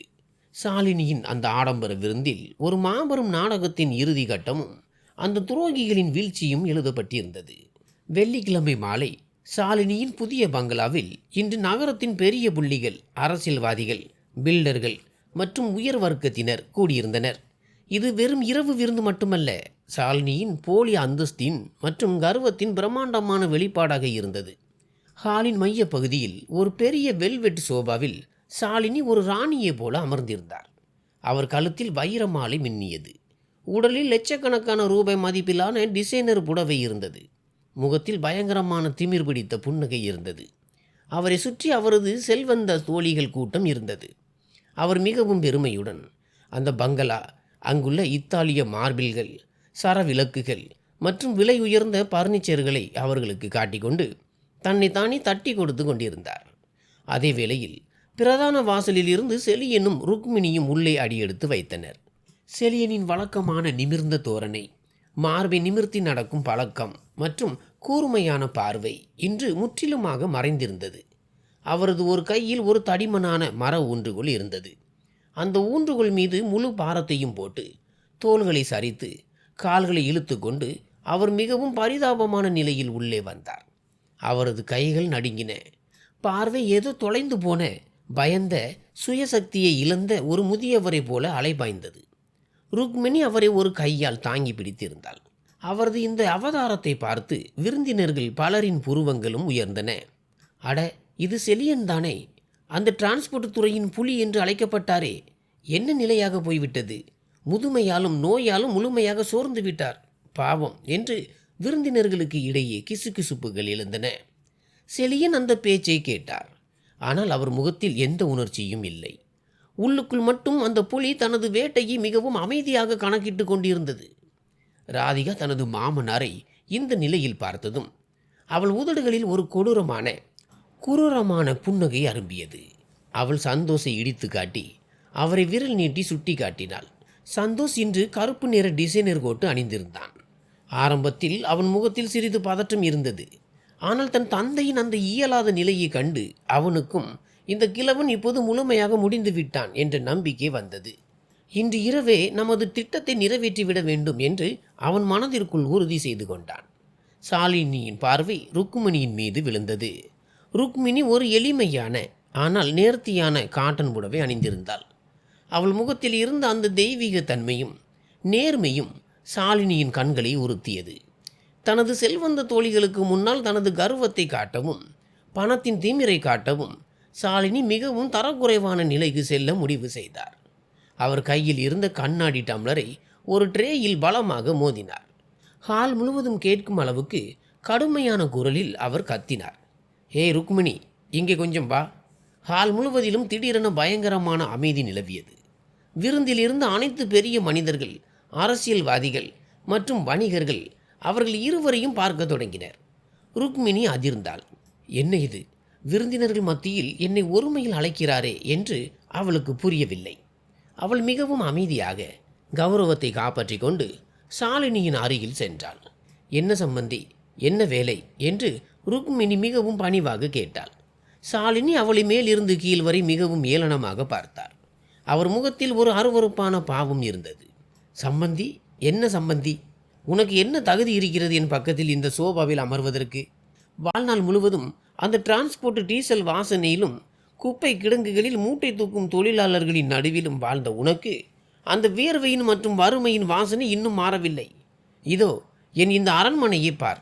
இங்கே வேலை செய்யும் ஆட்கள் உன்னை விட நல்ல உடை அணிந்திருக்கிறார்கள், நல்ல ஆங்கிலம் பேசுகிறார்கள் என்று கூறினாள். ருக்மிணியின் கண்கள் கலங்கின. விருந்து மத்தியில் நூற்றுக்கணக்கான மக்கள் முன்னால் அவளுக்கு இப்படி ஒரு பயங்கரமான அவமானம் இழைக்கப்பட்டது. ஆனால் சாலினி அங்கேயே நிறுத்தவில்லை. அவர் ஒரு வெயிட்டரின் கையில் இருந்த காலி கிளாஸ்கள் மற்றும் எச்சில் தட்டுகள் இருந்த ட்ரேயை பிடுங்கி ருக்மிணியின் கையில் திணித்துவிட்டு ஏளனமாக சொன்னார். ஒரு வேலை செய், உனக்கு தான் பழக்கம் ஆயிற்றே மற்றவர்களின் எச்சிலை கழுவுவது.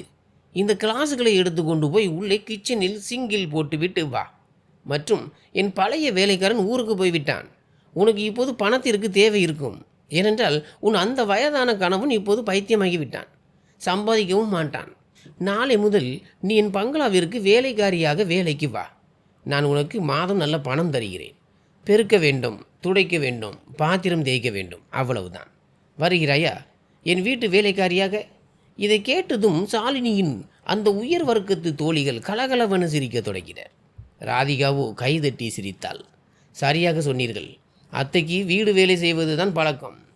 அவர்களுக்கு இங்கே நல்ல பொழுதுபோக்கு கிடைக்கும், அதற்கு பணமும் கிடைக்கும் என்று ராதிகா விஷம் கலந்த சிரிப்புடன் கூறினாள். ருக்மிணியின் கண்களில் இருந்து கண்ணீர் ஆறாக பெருகியது. அவளது கைகள் நடுங்கின. கையில் இருந்த எச்சில் தட்டுகள் கீழே விழுந்துவிடக்கூடாது என்பதற்காக அவள் அதை இறுக பற்றி கொண்டாள். அவள் ஒரு ஏங்கிய பார்வையுடன் தன் மகன் சந்தோஷை பார்த்தாள். சந்தோஷ், ஏதோ ஒன்று பேசுடா. உன்னை பெற்றெடுத்த உன் தாய்க்கு இப்படி ஒரு நிலைமையா என்று அவள் கண்கள் பேசின. ஆனால் சந்தோஷ் மிகுந்த வெட்கக்கேடான முறையில் தலையை திருப்பி மறுபக்கம் பார்த்து கொண்டான். இந்த மொத்த காட்சியையும் செலியன் ஒரு மூலையில் ஊன்றுகோலின் உதவியுடன் நின்று பார்த்து கொண்டிருந்தார். ஊன்றுகோல் மீது பாரத்தை ஏற்றியிருந்த அவரது கைகளின் நரம்புகள் கோபத்தில் புடைத்தன. தன் வாழ்நாள் முழுவதும் நிழலை போல உடனிருந்து பட்டினியை கூட பொருட்படுத்தாமல் இந்த நாதாரி மகனை வளர்த்த தன் மனைவியின் இந்த அவமானத்தை பார்த்து அவர் உடல் கொதித்தது. அவர் கண்களில் நெருப்பு கக்கியது. ஒரு சாதாரண கணவன் என்றால் அந்த இடத்திலேயே சாலினின் கன்னத்தில் அறைந்திருப்பார். ராதிகாவின் முடியை பிடித்து இழுத்திருப்பார். ஆனால் செலியன் சாதாரண மனிதர் அல்ல. அவர் அனுபவம் வாய்ந்த வேட்டைக்காரர். இப்போது நாம் கோபப்பட்டால் நமது உண்மையான நோக்கம் தோல்வியடையும் என்பது அவருக்கு தெரியும். அவர் அந்த அவமானத்தையும் கோபத்தையும் தன் இரத்தத்தின் ஒவ்வொரு துளியிலும் சேமித்து வைத்தார். அவர் முகம் மிகவும் உணர்ச்சியற்ற, சூனியமான மற்றும் மர்மமான நிலையில் இருந்தது. அந்த பயங்கரமான அமைதியில் அவர்கள் அனைவரையும் அழித்துவிடக்கூடிய ஒரு பெரும் அழிவு ஒளிந்திருந்தது. சூழலில் இருந்த இந்த இறுக்கம் தணிவதற்கு முன்பே சந்தோஷ் தனது ஆட்டத்தை தொடங்கினான். தந்தையின் அவமானம், தாயின் கண்ணீர் மற்றும் விருந்தினர்களின் முன்னிலையில் இந்த வயதானவனை மனதளவில் முழுமையாக சோர்ந்து போக செய்து அவனிடம் கையெழுத்து வாங்குவதற்கு இதுதான் சரியான நேரம் என்பதை அவன் உணர்ந்தான். அவன் ஒரு கையில் தோல் ஃபைலை வைத்துக்கொண்டு செலியனை நோக்கி வந்தான். அவன் ஒரு பெரிய பளபளப்பான டைனிங் டேபிளின் மீது நாற்காலியை இழுத்து செலியனை அங்கே அமர வைத்தான். ஹாலில் இருந்த அனைவரின் கவனமும் இப்போது இந்த தந்தை மகன் மீது இருந்தது. சூழலில் பெரும் பதற்றம் நிலவியது.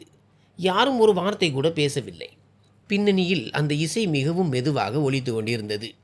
சந்தோஷ் அந்த கருப்பு ஃபைலை திறந்தான். அதிலிருந்து ஒரு தடிமனான அரசு முத்திரையிடப்பட்ட காகிதத்தை எடுத்து செலியனுக்கு முன்னால் மேஜையின் மீது வைத்தான். அந்த காகிதத்தில் நிறுவனத்தின் அனைத்து சட்டபூர்வமான பொருளாதார மற்றும் உரிமையியல் அதிகாரங்கள் இன்று முதல் எனது மகன் சந்தோஷிடம் ஒப்படைக்கப்படுகின்றன என்று இருந்தது. சந்தோஷ் செலியனின் தோளில் கை வைத்தான். அவனது குரல் விருந்தினர்களுக்கு கேட்கும் வகையில் மேலோட்டமாக மிகவும் இனிமையாகவும் அக்கறையுடனும் இருந்தது. ஆனால் அதன் அடியில் ஒரு பயங்கரமான கொடூரமான மிரட்டல் ஒளிந்திருந்தது.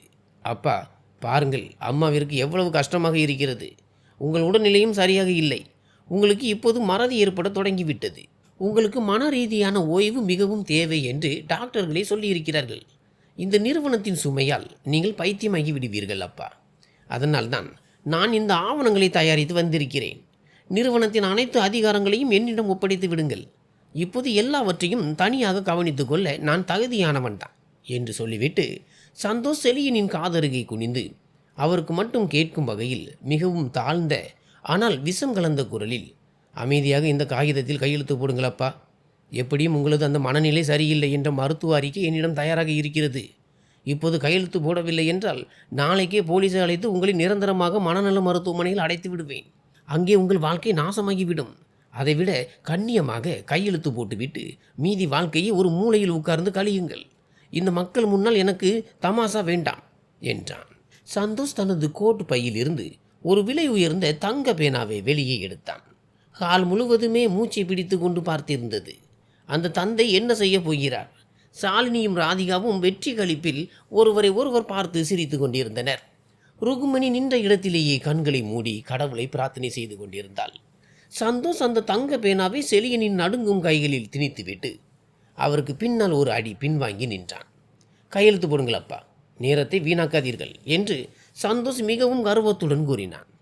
செலியன் தன் கையில் இருந்த அந்த தங்க பேனாவை பார்த்தார். பிறகு முன்னால் இருந்த அந்த துரோகத்தின் காகிதத்தை பார்த்தார். இறுதியில் தலை நிமிர்ந்து முன்னால் நின்றிருந்த சாலினி, ராதிகா மற்றும் அனைத்து விருந்தினர்களையும் பார்த்தார். அவர் முகத்தில் இருந்த அந்த முதிய, இயலாத மற்றும் தொலைந்து போன பாவம் திடீரென மறைய தொடங்கியது. அவர் கண்களில் இப்போது ஒரு பயங்கரமான மரணத்தை போன்ற அமைதி பரவியிருந்தது. அதை பார்த்து ஹாலில் இருந்தவர்களின் வெப்பநிலை திடீரென உறைந்து போனது. செலியனின் விரல்கள் அந்த பேனாவை மிகவும் இறுக்கமாக பிடித்தன. ஹாலில் மூச்சடைக்கக்கூடிய அமைதி நிலவியது. செலியன் கையில் இருந்த தங்க பேனாவை இறுக பிடித்த அடுத்த நொடி கடாக் என்று ஒரு பெரிய சத்தம் கேட்டது. அந்த பல கோடி ரூபாய் மதிப்பிலான சொத்துக்களை மாற்றும் ஆவணத்தில் கையெழுத்திட கொடுக்கப்பட்ட தங்க பேனாவை அவர் தனது 2 விரல்களால் ஒரு குச்சி போல முறித்து 2 துண்டுகளாக்கினார். அந்த பேனாவில் இருந்த கருப்பு மை சிதறி அவருக்கு முன்னால் இருந்த அந்த துரோகத்தின் முத்திரை தாளின் மீது விழுந்தது. அந்த காகிதம் மை படிந்து கருப்பாக மாறியது. சந்தோஷின் முகத்தில் இருந்த நிறம் ஒரு நொடியில் காணாமல் போனது. அப்பா, இதை என்ன செய்தீர்கள் என்று அவனுக்கு ஒன்றும் புரியவில்லை. ஆனால் செலியன் அவனுக்கு பதில் சொல்லவில்லை. அவர் ஒரே வீச்சில் கையில் இருந்த அந்த மர ஊன்றுகோலை தூக்கி எறிந்தார். அவர் நோய்வாய்ப்பட்ட மற்றும் தளர்வான நிலையில் இருந்த அந்த முகமூடி ஒரே நொடியில் கலன்று விழுந்தது. அவர் நாற்காலியில் இருந்து மின்னல் வேகத்தில் எழுந்து நின்றார். அவரது முதுகு தண்டு நிமிர்ந்தது. கண்களில் அந்த பழைய கம்பீரமான செலியன் மீண்டும் வந்தார். போதும், இந்த நாடகம் போதும். செலியனின் தொண்டையில் இருந்து வெளிப்பட்ட அந்த சிங்கத்தின் கர்ச்சனை ஹால் முழுவதிலும் எதிரொலித்தது. மேற்கூரையில் இருந்த சரவிளக்குகள் கூட நடுங்கின. விருந்தில் இருந்த அனைத்து பெரிய மனிதர்கள், அரசியல்வாதிகள், பில்டர்கள் பயத்தில் 2 அடி பின்னால் நகர்ந்தனர். செலியன் கம்பீரமான நடையுடன் சாலினியை நோக்கி சென்றார். சாலினியின் திமிர் எங்கோ மறைந்து போயிருந்தது. அவர் முகம் வெளுத்து போயிருந்தது. என் மனைவியின் தகுதியை பற்றி பேசுகிறாயா? செலியனின் குரல் இடி முழக்கம் போல இருந்தது. என் ருக்மிணியை வேலைக்காரியாக்க பார்த்தாயா? தன் மானத்தை பற்றியும் பணத்தை பற்றியும் கவலைப்படாத 2 பைசா தகுதி இல்லாத நீ என் வீட்டு லட்சுமியை அவமதிக்கிறாயா? விருந்தினர்களே, இந்த பெண்ணை பாருங்கள் என்று செலியன் ஹால் முழுவதையும் நோக்கி உரத்த குரலில் சொல்லத் தொடங்கினார். உங்களுக்கு தோன்றலாம், இவள் ஏதோ பெரிய உயர்குடி பணக்கார பெண் என்று. இவள் எப்படி உயர்குடி? இவள் ஒரு நம்பர் 1 ஏமாற்றுக்காரி மற்றும் சூதாடி. இந்த சாலினி போஸ்லே கரிபியன் தீவுகளில் உள்ள ஆன்லைன் சூதாட்ட தளங்களிலும் சென்னையில் நிழல் உலக கடன்காரரிடமும் 8 கோடி ரூபாய் கடன் வாங்கியிருக்கிறாள். இவள் கடனில் முழுமையாக மூழ்கியிருக்கிறாள். கடன்காரர்கள் இவள் உயிருக்கு குறிவைத்துள்ளனர். இதை கேட்டதும் ஹாலில் பெரும் பரபரப்பு ஏற்பட்டது. சாலினியின் தோழிகள் அவர் அருகில் அமர்ந்திருந்தவர்கள் சட்டென எழுந்து தள்ளி சென்றனர். சாலினியின் வாயிலிருந்து வார்த்தைகள் வரவில்லை. அவர் நடுங்கத் தொடங்கினார். அப்பா, நீங்கள் நோய்வாய்ப்பட்டிருக்கிறீர்கள், உளறுகிறீர்கள் என்று சந்தோஷ் இடையில் பேச முயன்றான். ஆனால் செலியன் அவன் மீது பாய்ந்தது போல சென்றதில் சந்தோஷ் பயந்து கீழே விழுந்தான். வாயை மூடு, ஒரு வார்த்தை அதிகமாக பேசினாலும் உன் திமிரை இங்கேயே அடக்கி விடுவேன் என்று செலியன் அவன் கண்களை பார்த்து கர்ச்சித்தார். என்னை பைத்தியம் என்று முத்திரை குத்தி பொய் அறிக்கை தயார் செய்து மனநல மருத்துவமனையில் அடைக்க திட்டம் போட்டாயா? நீ எப்பேற்பட்ட தகுதி இல்லாதவன் என்று எனக்கு தெரியும். உன் அப்பாவையே மனநல மருத்துவமனைக்கு அனுப்பிவிட்டு நிறுவனத்தை கைப்பற்றும் உன் சதி எனக்கு தெரியும். ஆனால் அதை விட கீழ்த்தரமான ஒன்றை செய்திருக்கிறாய். உன் மாமியார் சூதாட்டத்திற்காக என் நிறுவனத்தின் பென்ஷன் நிதியையே திருடியிருக்கிறாயா? பென்ஷன் ஃபண்டு என்ற வார்த்தையை கேட்டதும் அங்கு கூடியிருந்த பலருடைய கால்களுக்கு அடியில் நிலமே அதிரத் தொடங்கியது. ஆம், எல்லோரும் கேளுங்கள் என்று செலியன் மார்பை தட்டி கொண்டு அனைவர் முன்னிலையிலும் கர்ச்சித்தார். எனது இந்த நாதாரி மகன் நிறுவனத்தின் CFO பதவியில் இருந்து கொண்டு என் ஏழை தொழிலாளர்களின் டிரைவர்களின் இரத்தமும் வேர்வையும் சிந்திய பணமான பென்ஷன் நிதியை திருடியிருக்கிறான். அதை அவன் தன் மாமியாரின் சூதாட்ட பணத்திற்காக பயன்படுத்தி இருக்கிறான். எந்த தந்தை உனக்கு ஒரு சாம்ராஜ்யத்தை உருவாக்கி கொடுத்தாரோ அதே தந்தையின் உழைப்பின் மீது நீ மண்ணள்ளி போட்டுவிட்டாய். ராதிகா பயத்தில் நடுங்கிக் கொண்டிருந்தாள். அவர்கள் போட்ட மொத்த திட்டமும் செலியனிற்கு தெரிந்து விட்டது என்பது அவளுக்கு புரிந்துவிட்டது. சந்தோஷ் முழங்காலிட்டு அழுது கொண்டே கெஞ்சினான். அப்பா, என்னை மன்னித்து விடுங்கள். நான் இப்படி செய்ய விரும்பவில்லை. இந்த ராதிகாவும் அவள் அம்மாவும் தான் என்னை தூண்டிவிட்டார்கள். அப்பா, இதை நாம் வீட்டிற்குள்ளேயே பேசி தீர்த்து கொள்ளலாம் என்று அவன் கெஞ்சினான். வீட்டிற்குள் பேசி தீர்ப்பதா? என் வீடும் நீயும் ஒரே வாக்கியத்தில் இனி வர முடியாது. செலியன் தனது கோட்டு பையில் இருந்து மடிந்திருந்த ஒரு தடிமண்ணான காகிதத்தை வெளியே எடுத்து அதை சந்தோஷின் முகத்தில் வீசினார். அந்த காகிதம் காற்றில் பறந்து தரையில் விழுந்தது. அதில் சிவப்பு நிற அரசு முத்திரை இருந்தது. உனக்கு என்ன நினைப்பு என்று செலியன் மிகவும் குளிர்ச்சியான மற்றும் கொடூரமான குரலில் கூறினார். நான் இந்த பங்களாவிற்காக தந்த 2.5 கோடி ரூபாய் செக் நான் தந்தையின் அன்பால் உங்களுக்கு அளித்த பரிசு என்று நினைத்தாயா? முட்டாள்களே, எந்த காகிதத்தில் நீங்கள் பார்க்காமல் கையெழுத்திட்டீர்களோ அதை தயவு செய்து நன்றாக படியுங்கள். அந்த பணத்தை நான் நேரடியாக பரிசாக தரவில்லை. அது நிறுவனத்தின் கணக்கில் இருந்து பதிவு செய்யப்பட்ட பாதுகாப்பான பொருளாதார பரிவர்த்தனை. அதற்கான ஆவணங்கள் முழுமையாக என்னிடம் உள்ளன. அந்த லோன் சந்தோஷின் வேலைவாய்ப்புடன் இணைக்கப்பட்டுள்ளது. அவன் நிறுவனத்தில் வேலை செய்யும் வரை மட்டுமே அந்த லோன் செல்லுபடியாகும். சந்தோஷ் நடுங்கும் கைகளால் அந்த காகிதத்தை எடுத்து பார்த்தான். அவனது மூளையின் நரம்பு வெடிக்கும் நிலைக்கு வந்தது. அது அந்த பங்களாவின் பொருளாதார பரிவர்த்தனை தொடர்பான சட்டப்பூர்வமான நோட்டீஸ். நிறுவனத்தின் பென்ஷன் நிதியில் கோடிக்கணக்கான ரூபாய் மோசடி செய்ததற்காக நான் இந்த நொடியில் உன்னை நிறுவனத்தில் இருந்து மற்றும் CFO பதவியில் இருந்து காலால் உதைத்து தள்ளுகிறேன். இன்று முதல் நீ நிறுவனத்தின் CFO பதவியில் இருந்தும் அனைத்து பொறுப்புகளில் இருந்து விடுவிக்கப்படுகிறாய். செழியனின் வார்த்தைகள் வெடிகுண்டு போல விழுந்தன. உன் வேலை போனதால் அந்த கார்ப்பரேட் லோன் இன்று டிஃபால்ட் ஆகிவிட்டது. இந்த பங்களா வாங்கியதில் நிறுவனத்தின் பணத்தை முறைகேடாக பயன்படுத்தியதற்கான ஆதாரங்கள் என்னிடம் உள்ளன. இது சட்டபூர்வமான நோட்டீஸ். நாளை முதல் இந்த பங்களாவின் பரிவர்த்தனை ஆவணங்கள் மற்றும் பணத்தின் ஆதாரங்கள் குறித்து முழுமையாக விசாரணை நடைபெறும். இனிமேல் இங்கு வசிப்பதற்கோ அல்லது உரிமையை கோருவதற்கோ உனக்கு முடியாது. மற்ற சட்ட நடவடிக்கைகள் சட்டப்படி முழுமையடையும். சந்தோஷ் தலையில் கை வைத்து தரையில் சரிந்தான். அவன் முற்றிலுமாக அழிந்து போயிருந்தான். ஒரே நொடியில் அவனது சொத்துக்கள், வேலை, கௌரவம் மற்றும் வீடு என அனைத்தும் பறிபோயின. ராதிகா மயக்கமடைவது போல இருந்தாள். எந்த பணக்காரத்தனத்திலும் கர்வத்திலும் அவர்கள் கோட்டை கட்டினார்களோ அது ஒரே நொடியில் சீட்டுக்கட்டு போல சரிந்து விழுந்தது. செலியன் ருக்மிணியை பார்த்தார். ருக்மிணியின் கண்களில் இப்போது மகிழ்ச்சியின் கண்ணீரும் கணவன் பற்றிய பெருமையும் வழிந்தோடின. செலியன் அவள் கையை பிடித்து கொண்டு ஹாலின் பிரதான கதவை நோக்கி திரும்பினார். அவர்கள் பங்களாவிற்கு வெளியே சென்றதும் போலீஸ் சைரன்களின் பயங்கரமான சத்தம் எதிரொலித்தது. ஏனென்றால் இந்த விருந்திற்கு வருவதற்கு முன்பே விஸ்வராவின் உதவியுடன் அனைத்து ஆதாரங்களையும் செலியன் பொருளாதார குற்றப்பிரிவிடம் ஒப்படைத்திருந்தார். 4 போலீஸ் வாகனங்கள் பங்களாவின் வாசலில் வந்து நின்றன. அங்கிருந்த மக்களிடையே பீதி பரவியது. பிரதான கதவு வழியாக போலீசார் உள்ளே நுழைந்தனர். அவர்களுக்கு பின்னால் தடவியல் தணிக்கையாளர் விஸ்வராத் இருந்தார். எங்கே அந்த சாலினி போஸ்லே என்று இன்ஸ்பெக்டர் கர்ச்சித்தார். சாலினி நாற்காலியை விட்டு எழுந்து பின்பக்க கதவு வழியாக தப்பிக்க முயன்றார். ஆனால் 2 பெண் போலீசார் அவரை அங்கேயே மடக்கி பிடித்தனர். சாலினி போஸ்லே பொருளாதார மோசடி, போலி நிறுவனங்களை நிறுவியது மற்றும் பண மோசடி குற்றச்சாட்டுகளின் கீழ் நீங்கள் கைது செய்யப்படுகிறீர்கள் என்று இன்ஸ்பெக்டர் அறிவித்தார். ஒரு பெண் போலீஸ் கான்ஸ்டபிள் சாலினியின் கைகளில் விலங்கு போட்டினார். இல்லை, என்னை விட்டு விடுங்கள், நான் யார் என்று உங்களுக்கு தெரியவில்லை என்று சாலினி பைத்தியகாரதனமாக கத்தினார். அவரது அந்த விலை உயர்ந்த புடவை கலைந்திருந்தது. வைர மாலை ஒரு பக்கமாக தொங்கிக் கொண்டிருந்தது. போலீசார் அவரை அழைத்து செல்ல முற்பட்டனர். இதையெல்லாம் பார்த்த ராதிகாவின் பொறுமை இழந்தது. தன் தாய் போலீசாரால் கைது செய்யப்படுவதையும் தனது சதி அம்பலமானதையும் கண்டு அவள் தன்னை தற்காத்து கொள்ள முயன்றாள். என்னை இதில் இழுக்காதீர்கள், இதையெல்லாம் சந்தோஷ் தான் செய்தான் என்று அவசரமாக கூறினாள். சந்தோஷ் அழுது கொண்டே அவளை பார்த்து, ராதிகா, என்னை மன்னித்து விடு, நாம் ஏதேனும் செய்வோம் என்று கையை நீட்டினான். ராதிகா அவன் கையை தட்டிவிட்டாள். நீ என்ன செய்ய போகிறாய்? உன் வாழ்க்கையையே உன்னால் காப்பாற்றிக் கொள்ள முடியவில்லை. உன் அப்பாவின் சொத்தை என் பெயருக்கு மாற்றுவாய் என்று நினைத்தேன். ஆனால் நீ உன் அப்பாவிற்கே முன்னால் தோற்றுவிட்டாய். உன்னுடன் நான் ஒரு நிமிடம் கூட இருக்க மாட்டேன் என்று விஷம் போன்ற வார்த்தைகளை பேசி ராதிகா தன் பையை எடுத்துக்கொண்டு சந்தோஷை அங்கேயே விட்டுவிட்டு வெளியேறினாள். விருந்திற்கு வந்திருந்த விருந்தினர்கள் அனைவரும் தலையை குனிந்து கொண்டு ஒவ்வொருவராக வெளியேறினர். சில நிமிடங்களிலேயே அந்த பிரம்மாண்டமான பங்களா ஒரு சுடுகாடு போல காலியாகி வெறிச்சோடியது. ஹாலின் நடுவே சந்தோஷ் மட்டும் முழங்காலிட்டு தரையில் தலையை முட்டி அழுது கொண்டிருந்தான். அவனது வாழ்க்கை, வேலை, திமிர், மனைவி மற்றும் அந்த வீடு என அனைத்தும் வெறும் 10 நிமிடங்களில் அழிந்து போயிருந்தன. செலியனும் ருக்மணியும் வாசலில் நின்று கொண்டிருந்தனர்.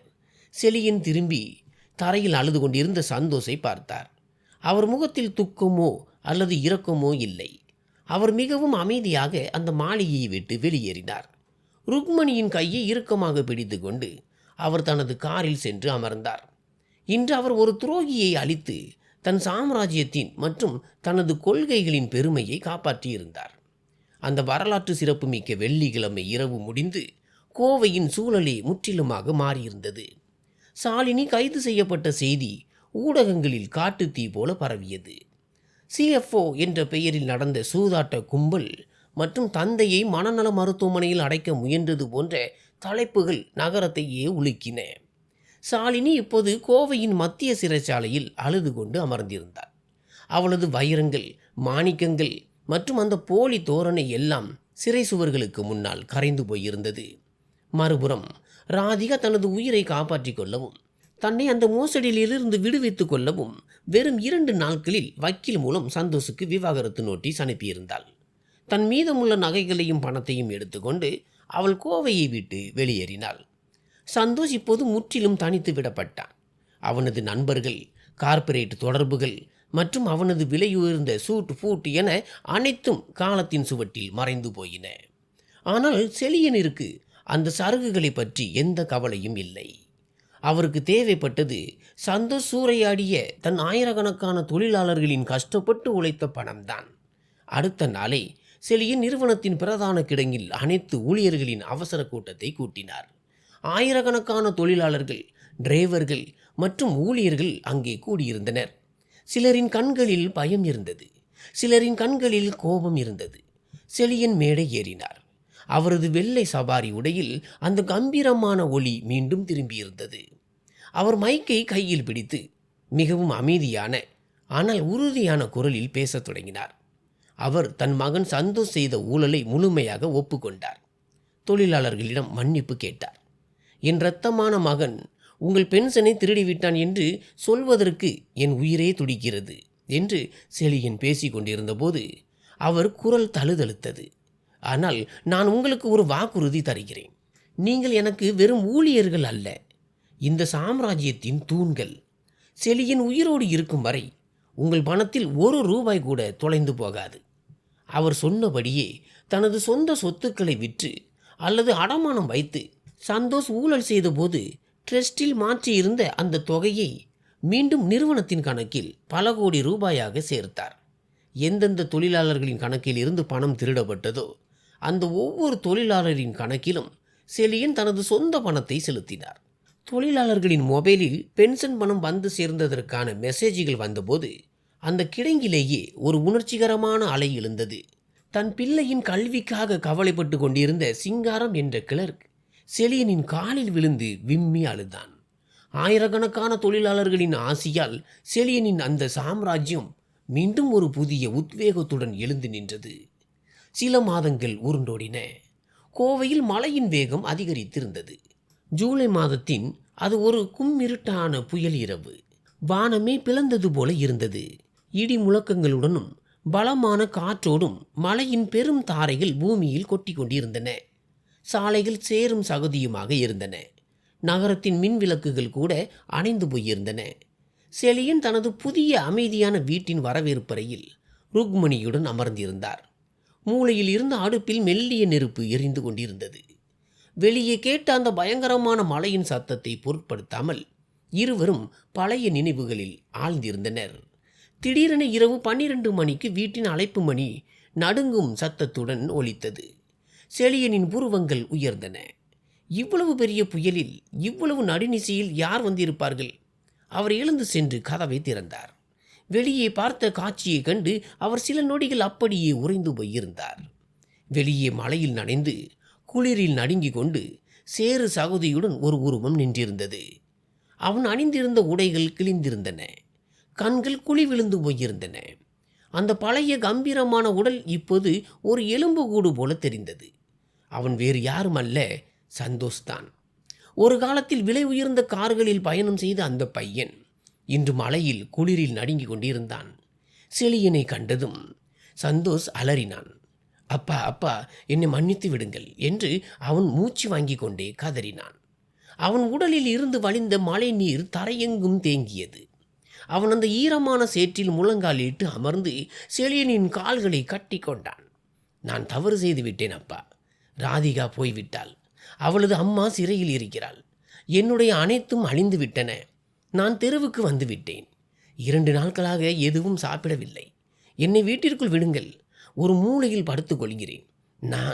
நான் உங்கள் அடிமையாக இருக்க தயார் என்று அவன் அழுதான். அவனது விம்மல் சத்தம் மழையின் சத்தத்தோடு கலந்தது. அவனது பரிதாபமான நிலையை கண்டு செலியனின் இதயம் ஒரு நிமிடம் துடித்தது. ஆனால் அடுத்த நொடியே அவன் செய்த கர்ம வினைகள் அவருக்கு நினைவுக்கு வந்தன. மழையில் நனைந்த சந்தோஷ் அவருக்கு தெரியவில்லை. அவருக்கு தெரிந்தது அவன் தொழிலாளர்களின் பென்ஷன் நிதியை கொள்ளையடித்தது, தன்னை மனநல மருத்துவமனையில் அடைக்க அவன் தீட்டிய சதி மற்றும் அவன் இழைத்த அந்த கீழ்த்தரமான அவமானம் மட்டுமே. செழியன் மிகவும் மெதுவாக தனது காலை அவன் கைகளில் இருந்து உருவி கொண்டார். அவர் தலையை உயர்த்தி மலையின் அந்த இருண்ட இருளை பார்த்தார். சந்தோஷ், செழியனின் குரல் மலையின் சத்தத்தை விட கடினமாக இருந்தது. நீ என் சாம்ராஜ்யத்தை கொள்ளையடிக்க கிளம்பிய போது என் தொழிலாளர்களின் கண்ணீரை துடைப்பதற்கு பதிலாக அவர்களின் வயிற்றின் மீது கால் வைத்து உன் மாமியாரின் சூதாட்டத்தை தொடர்ந்தாயே. அப்போது ஒரு முறை கூட உனக்கு தோன்றவில்லையா நீ யாருடைய இரத்தம் என்று? நான் உனக்கு உலகின் அனைத்து சுகங்களையும் கொடுத்தேன். நீ எனக்கு என்ன கொடுத்தாய்? என் கைகளில் பைத்தியம் என்பதற்கான மருத்துவ அறிக்கைகளை வைத்திருந்தாய். அப்பா, தயவு செய்து நான் மாற தயாராக இருக்கிறேன் என்று அவன் அலறினான். இல்லை சந்தோஷ், செழியன் கூறினார். மனிதன் ஒரு முறை தவறு செய்தால் மன்னிப்பு உண்டு. ஆனால் நீ செய்தது குற்றம். கர்ம வினை யாருக்காகவும் காத்திருக்காது, யாரையும் மன்னிக்காது. நீ எதை விதைத்தாயோ அதையே அறுக்க வேண்டும். நான் உனக்கு சாம்ராஜ்யத்தை கொடுத்தேன். நீ என்னை கூண்டுக்குள் அடைக்க துணிந்தாய். இப்போது உன் கர்ம வினைகளின் பலனை நீயே அனுபவி. இந்த வீட்டின் வாசலில் உனக்கு மகனாக உரிமை இல்லை. ஆனால் ஒரு மனிதனாக உன்னை பட்டினி போடுவது எங்கள் தர்மம் அல்ல. உனக்கு உணவு அல்லது தங்குமிடம் தேவைப்பட்டால் கிடைக்கும். ஆனால் முதலில் சட்டத்திற்கும் உனது கர்ம வினைகளுக்கும் தலைவணங்கு. அப்பா, அப்பா என்று சந்தோஷ் கதறினான். ஆனால் செழியனின் முகத்தில் எந்த உணர்ச்சியும் இல்லை. அவர் ருக்மணியிடம் ஒரு உலர்ந்த துணி, சூடான சாப்பாடு மற்றும் தண்ணீர் பாட்டிலை எடுத்து வர சொன்னார். அதை சந்தோஷுக்கு முன்னால் வைத்துவிட்டு அவர் அமைதியாக கூறினார். பசித்தவனுக்கு உணவு அளிப்பது எங்கள் தர்மம். ஆனால் துரோகத்திற்கு வீட்டில் இடமில்லை. இவ்வளவு கூறிவிட்டு அவர் கதவை மெதுவாக மூடினார். அந்த புயல் காற்றின் இரைச்சலிலும் அந்த சத்தம் தெளிவாக கேட்டது. செழியன் கதவை தாளிட்டார். வெளியே சந்தோஷின் கதறல் சத்தம் கேட்டுக்கொண்டிருந்தது. அவன் கதவை தட்டி கொண்டிருந்தான். ஆனால் செழியன் உள்ளே திரும்பினார். அவர் சுற்றுமுற்றும் பார்த்தார். வரவேற்பறையில் அமைதி நிலவியது. ருக்மிணி எழுந்து நின்று செழியனை பார்த்தாள். அவளது கண்கள் கலங்கியிருந்தன. ஆனால் அவள் உறுதியாக தலையசைத்தாள். செழியன் செய்ததே சரி என்பது அவளுக்கு தெரியும். அவர் ருக்மணியின் அருகில் சென்றார். அவள் கையை தன் கையில் ஏந்தினார். அந்த கைகளில் ஒரு உறுதியான அரவணைப்பு தெரிந்தது. இன்று அவர் வீட்டில் லட்சுமி குடிகொண்டிருந்தது. நேர்மை தலைத்திருந்தது. வெளியே புயல் எவ்வளவு பலமாக இருந்தாலும் இன்று அவர்களின் உள்ளத்தில் ஒரு ஆழமான அமைதி இருந்தது. அவர் அடுப்பில் எரிந்த நெருப்பை பார்த்தார் மற்றும் ஒரு ஆழ்ந்த பெருமூச்சு விட்டார். எந்த போராட்டத்திலிருந்து அவர்கள் வெளியே வந்திருந்தார்களோ அதற்கு பிறகு இன்று அவருக்கு கிடைத்திருந்தது மனநிறைவு. இரத்த உறவுகள் வெறும் காகிதத்தில் தான் இருக்கும். ஆனால் நேர்மை மற்றும் கர்ம வினைகளின் உறவுகள் தான் வாழ்க்கையின் உண்மையான தங்கம் என்பதை அவர் அன்றே உணர்ந்தார். அவர் ருக்மணியை பார்த்தார். இருவர் முகத்திலும் திருப்தி மின்னியது. ஒரு உறவு முடிவுக்கு வந்திருந்தது. ஆனால் நேர்மை, நீதி மற்றும் சுயமரியாதை மீது கட்டப்பட்ட ஒரு புதிய வாழ்க்கையின் உண்மையான தொடக்கம் தொடங்கியிருந்தது. நண்பர்களே, இரத்த உறவு பெரியதுதான். ஆனால் நேர்மை, கடமை மற்றும் கர்ம வினைகளை விட பெரியது எதுவும் இல்லை. தவறு செய்தவர்களுக்கு மன்னிப்பு கிடைக்கலாம். ஆனால் துரோகத்திற்கும் அநீதிக்கும் தண்டனை கிடைத்தே ஆக வேண்டும். உங்கள் கருத்துப்படி செழியன் எடுத்த முடிவு சரியானதா? கமெண்டில் சொல்லுங்கள். இந்த கதை உங்களுக்கு பிடித்திருந்தால் லைக் செய்யவும், ஷேர் செய்யவும் மற்றும் அடுத்த கதைகளுக்காக சேனலை சப்ஸ்கிரைப் செய்யவும். நன்றி.